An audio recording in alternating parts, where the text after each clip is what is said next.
নমস্কাৰ বন্ধুসকল, আজি এই ভিডিঅ'টোৰ জৰিয়তে মই আপোনালোকক অৰুণোদয় আঁচনিৰ লগতে বাবু আঁচনি আৰু প্ৰধানমন্ত্ৰী কৃষক সন্মান নিধি আঁচনি এই তিনিওখন আঁচনিক লৈ কিছু গুৰুত্বপূৰ্ণ খবৰ বিষয়ে জনাই দিবলৈ চেষ্টা কৰিম। তিনিওখন আঁচনিৰ ফালৰ পৰা কেইবাটাও গুৰুত্বপূৰ্ণ খবৰ আপোনালোকৰ বাবে ওলাই আহিছে আৰু আপোনালোকে এই খবৰকেইটা জনাটো অত্যন্ত প্ৰয়োজনীয়।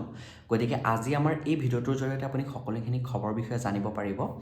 তাৰ কাৰণে এই ভিডিঅ'টো অকণো স্কিপ নকৰি কণ্টিনিউ শেষলৈকে চাই থাকিব। আৰু এতিয়ালৈকে যদি আমাৰ চেনেলটো আপোনালোকে ছাবস্ক্ৰাইব কৰা নাই তেনেহ'লে এতিয়াই গৈ চেনেলটো ছাবস্ক্ৰাইব কৰি ল'ব। গতিকে আহক বেছি দেৰি নকৰি আজিৰ দিনটোৰ গুৰুত্বপূৰ্ণ খবৰকেইটাৰ ফালে আগবাঢ়ো।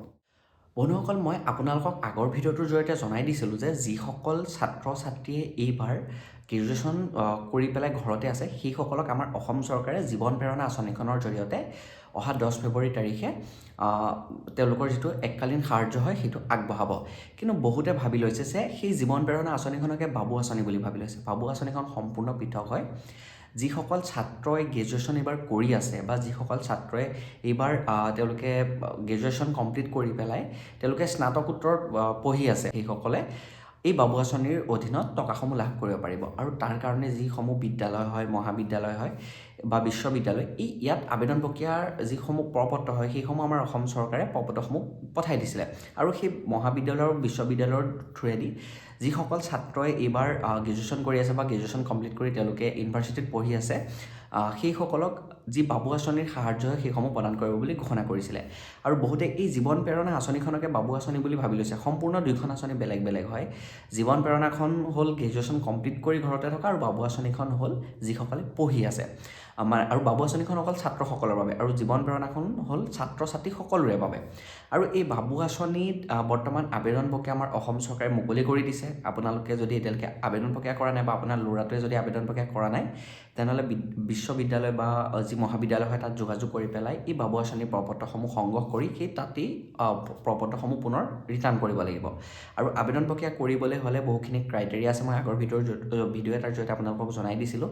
তেওঁলোকৰ মানে যোনে আবেদন প্ৰক্ৰিয়া কৰিব তেওঁলোকৰ বেংক একাউণ্ট থাকিব লাগিব। বেংক একাউণ্ট আধাৰ কাৰ্ডৰ সৈতে লিংক হ'ব লাগিব। তেওঁলোকৰ ইনকামটো মানে 4 লাখ টকাৰ ওপৰত হ'ব নোৱাৰিব। এতিয়া বঢ়াই দিছে ইনকামটো, কিমান হৈছে মই সঠিক গম পোৱা নাই। যদি আপোনালোকে গম পায় কমেণ্ট এটা কৰি জনাই দিবলৈ নাপাহৰিব। এতিয়া এই বাবু আঁচনিৰ টকা কেতিয়া দিব তাক লৈ পেলাই ডেট এনাউন্স হোৱা নাই। জীৱন প্ৰেৰণা আঁচনিখনৰ টকা 10 ফেব্ৰুৱাৰীত দিব বুলি এনাউন্স হৈছে। গতিকে বাবু আঁচনিৰ টকা ইলেকশ্যনৰ পিছত দিব।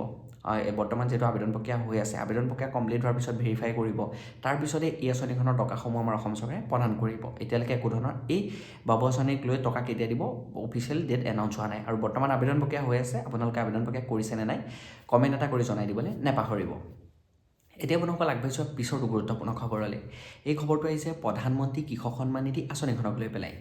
যিসকল কৃষকে প্ৰধানমন্ত্ৰী কৃষক সন্মান নিধি আঁচনিখনৰ অধীনত অন্তৰ্ভুক্ত হৈ আছে সেইসকল বৰ্তমান চিন্তাত পৰিছে যে এই আঁচনিখনৰ যিটো আহিবলগীয়া 22 নম্বৰ কিস্তিৰ টকা সেই টকাটো কেতিয়া প্ৰদান কৰিব।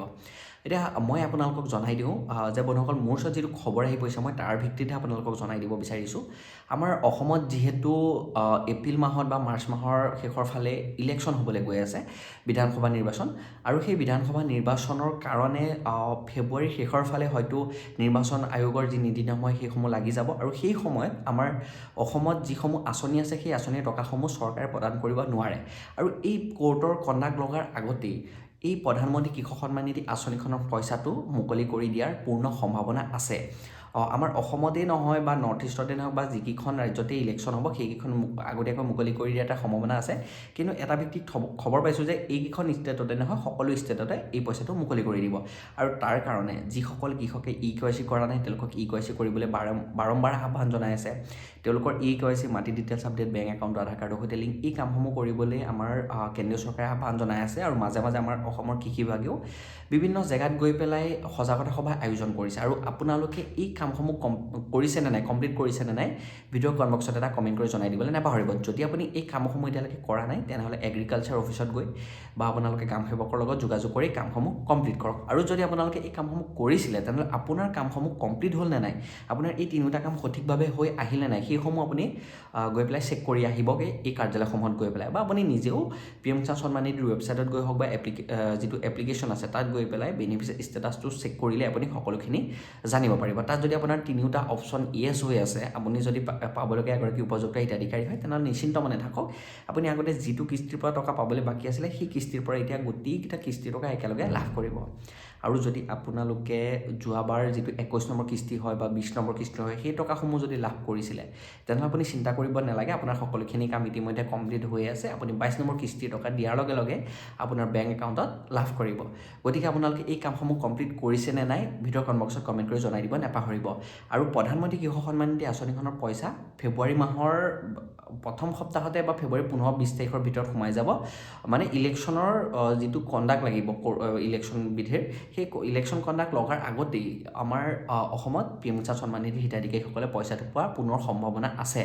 আৰু যদি কোৰ্টৰ কণ্ডাক্ট লাগি যায় তেতিয়াও যদি পইচা নিদিয়ে, তেনেহ'লে একদম ইলেকশ্যন হৈ যোৱাৰ পিছতহে এই আঁচনিখনৰ টকা আমাৰ অসমৰ কৃষকসকলে লাভ কৰিব। গতিকে যিমান দূৰ সম্ভৱ ইলেকশ্যনৰ আগতে পইচাটো আপোনালোকে লাভ কৰিব। এতিয়া বন্ধুসকল আগবাঢ়িছোঁ ইয়াৰ পিছৰটো গুৰুত্বপূৰ্ণ খবৰলৈ। এই খবৰটো আহিছে অৰুণোদয় আঁচনিখনক লৈ। অৰুণোদয় আঁচনিৰ অধীনত যিসকল নতুন হিতাধিকাৰী আছে বা যিসকল পুৰণা হিতাধিকাৰী আছে সেইসকলৰ বাবে এটা খুবেই গুৰুত্বপূৰ্ণ খবৰ। আমাৰ অসম চৰকাৰে অহা 20 ফেব্ৰুৱাৰী তাৰিখে অৰুণোদয় অধীনত যিসকল হিতাধিকাৰী আছে তেওঁলোকক 8,000 টকা প্ৰদান কৰিবলৈ গৈ আছে। যিহেতু ইলেকশ্যন হ'বলৈ গৈ আছে, ইলেকশ্যনৰ কাৰণে 2-3 মাহৰ পইচা প্ৰদান কৰিব নোৱাৰিব, আৰু সেই পইচাটো আগতীয়াকৈ অহা 20 ফেব্ৰুৱাৰী তাৰিখে প্ৰদান কৰিব। আৰু তাৰ লগতে 3,000 টকা বিহুৰ উপহাৰ হিচাপে আমাৰ অসম চৰকাৰে যোগ কৰি পেলাই টোটেল 8,000 টকা প্ৰদান কৰিব বুলি ঘোষণা কৰিছিলে। কিন্তু এতিয়া কথা হ'ল যে এই অৰুণোদয় আঁচনিৰ টকা বহুতে নাপাব, বহুতে পাব। এবাৰ কোনসকলে নাপাব মনোযোগ দি আপোনালোকে চাব। যিসকল নিবনুৱা যুৱক যুৱতীয়ে এইবাৰ আমাৰ অসম চৰকাৰৰ যি ADRE পৰীক্ষা হয় তাত তৃতীয় বৰ্গতে হওক বা চতুৰ্থ বৰ্গতে হওক উত্তীৰ্ণ হৈছে, বা যিসকলে টেট পৰীক্ষাত উত্তীৰ্ণ হৈছে, বা যিসকলে বিভিন্ন বিভাগত এইবাৰ মানে চাকৰি পাইছে, সেইসকল যুৱক যুৱতীৰ ঘৰত যদি কোনোবা তেওঁলোকৰ মাকেই হওক বা তেওঁলোকৰ ঘৰত যদি কোনোবাই অৰুণোদয় পইচা লাভ কৰি আছে, সেইসকলক অৰুণোদয় পইচা নিদিয়ে। কাৰণ তেওঁলোকে জইনিং কৰাৰ সময়ত অৰুণোদয় যি চাৰেণ্ডাৰ ফৰ্ম হয় সেইখনত চহী কৰিব আহিছিলে, আৰু হয়তো পাই যাবও পাৰে, ক'ব নোৱাৰি। কিন্তু এতিয়ালৈকে অফিচিয়েলি খবৰ অহা মতে পইচাটো নিদিয়ে যিসকলে এইবাৰ নতুনকৈ চাকৰি পাইছে। আৰু আপোনাৰ ঘৰতো যদি কোনোবা নতুনকৈ এইবাৰ চাকৰি পাইছে, তেনেহ'লে আপোনালোকে নিজে অৰুণোদয় আঁচনিটো এৰি দিয়ক। কাৰণ এই আঁচনিটো চাকৰিয়ালসকলৰ বাবে নহয়, ইতিমধ্যে আগতীয়াকৈ আমাৰ অসম চৰকাৰে কৈ দিছে। যদি পিছত গম পায় আপোনাৰ ঘৰত চাকৰি থকাৰ পিছতো অৰুণোদয় পাই আছে বুলি, আপোনাৰ ওপৰত আইনীগতভাৱে বিহিত ব্যৱস্থা ল'ব। আৰু যিসকলৰ ঘৰত চাকৰি পোৱা নাই, যিসকলৰ ঘৰত এখন ৰেচন কাৰ্ডত মাত্ৰ এগৰাকী অৰুণোদয় পাই আছে, সেইসকলে কণ্টিনিউ পইচাটো লাভ কৰিব। আৰু অহা 20 ফেব্ৰুৱাৰী তাৰিখে 8,000 টকাটো লাভ কৰিবলৈ গৈ আছে। আৰু যাৰ বছৰেকৰ যিটো ইনকাম হয় 4 লাখ টকাৰ ভিতৰত, সেইসকলে এই পইচাটো লাভ কৰিব অহা 20 ফেব্ৰুৱাৰী তাৰিখে।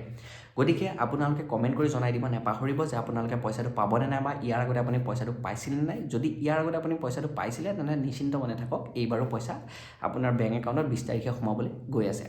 গতিকে বন্ধুসকল আপোনাৰ ঘৰত যদি ৰেচন কাৰ্ড আছে, আৰু ৰেচন কাৰ্ডত যদি আপোনাৰ নামেই অকল অৰুণোদয়ত আছে, তেনেহ'লে আপোনালোকে নিশ্চিন্ত মনে থাকক, 20 ফেব্ৰুৱাৰী তাৰিখে 8,000 টকা আপোনাৰ বেংক একাউণ্টত দিনৰ 11 বজাৰ লগে লগে সোমাই যাব। 20 ফেব্ৰুৱাৰী তাৰিখে কিছুমানৰ সোমাব, কিছুমানৰ 21, কিছুমানৰ 22, তেনেকৈ 2-এদিন ইফাল সিফাল হ'ব পাৰে, কিন্তু আপোনাৰ বেংক একাউণ্টত পইচাটো সোমাই যাব। গতিকে বন্ধুসকল আপোনালোকে চিন্তা কৰি থাকিব নালাগে। অহা 20 ফেব্ৰুৱাৰীৰ আগতেই আমাৰ অসম চৰকাৰে যিসমূহ আঁচনি আছে সকলো আঁচনিৰ টকা প্ৰদান কৰিব বুলি ইতিমধ্যে মুখ্যমন্ত্ৰীগৰাকীয়ে ফেচবুক লাইভ যোগে ঘোষণা কৰিছে।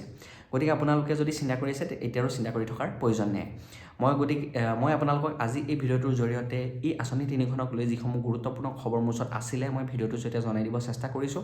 আৰু আঁচনিৰ ওপৰত যদি আপোনাৰ কিবা জানিবলগীয়া আছে কমেণ্ট কৰিব, মই নেক্সট ভিডিঅ'ৰ জৰিয়তে জনাই দিবলৈ চেষ্টা কৰিম। গতিকে বন্ধুসকল আজি ভিডিঅ'টো ইমানখিনি আছিল। ভিডিঅ'টো চাই কেনে পাইছে কমেণ্ট কৰিব, লাইক এটা কৰি দিব, আৰু যিমান পাৰে সিমান শ্বেয়াৰ কৰি দিব। আৰু যদি এতিয়ালৈকে আমাৰ চেনেলটো আপোনালোকে ছাবস্ক্ৰাইব কৰা নাই, তেনেহ'লে এতিয়াই গৈ চেনেলটো ছাবস্ক্ৰাইব কৰি ল'ব। গতিকে আজি ইমানখিনি আছিল। আকৌ নেক্সট নতুন এটা ভিডিঅ'ত নতুন এটা টপিকৰ সৈতে লগ পোৱাৰ প্ৰতিশ্ৰুতিৰে আজিলৈ লৈছোঁ বিদায়। জয় অসম, ধন্যবাদ।